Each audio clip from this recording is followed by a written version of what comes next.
জঙ্গলে হাঁটতে হাঁটতে পানির তৃষ্ণায় ক্লান্ত। এখন এই জায়গার পানিটা মোটামুটি পরিষ্কার দেখতেছি। এখান থেকে বিসমিল্লাহ কইয়ে পানি খাই, যা আছে কপালে। রোদের যে তাপ, পানির পিপাসা লাগছে। অনেক আগে পানি ছিল। তাপ ওই যে দেখেন একদম আকাশে মাথার উপরে এখন সূর্য মামা। ঠিক আছে, যাইবে খাওয়া যাবে নাকি বলা যাবে? পানির পিপাসায় খুবই তৃষ্ণার্ত, যদিও নিরাপদ না, তারপরও খাওয়া দরকার, খাইতে হবে। খাইলাম কিন্তু হ্যাঁ, উপায় নাই, পানি যা ছিল সাথে শেষ হয়ে গেছে। এখন এই জলাশয়ের পানি খাওয়া ছাড়া উপায় নাই।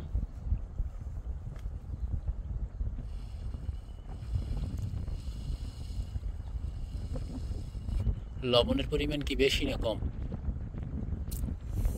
লবণ আছে, একটু লবণ। জঙ্গলে ঘুরতে আসতেছেন, কত কষ্ট করতে হয় দেখেন। এই সমস্ত পানিতে তো আর টোস্ট বা বিস্কিট ভিজিয়ে আপনারা খাইতে পারবেন না, কারণ আসলে সবাই এই সমস্ত খাবার খাইতেও পারে না। এখন কি করব, পানি নেই, শুধু একটু বিস্কুট আনছিলাম, এই যে টোস্ট, ড্রাই কেক, টোস্ট না, এটা হচ্ছে ড্রাই কেক। এখন এগুলো যে খাবো, খাওয়ার পরে আর সেই পানির ব্যবস্থা নাই। আর রোদ দেখেন, এই হচ্ছে সূর্য একদম মাথার উপরে, কি পরিমাণে যে রোদ, কষ্ট হইতেছে অনেক।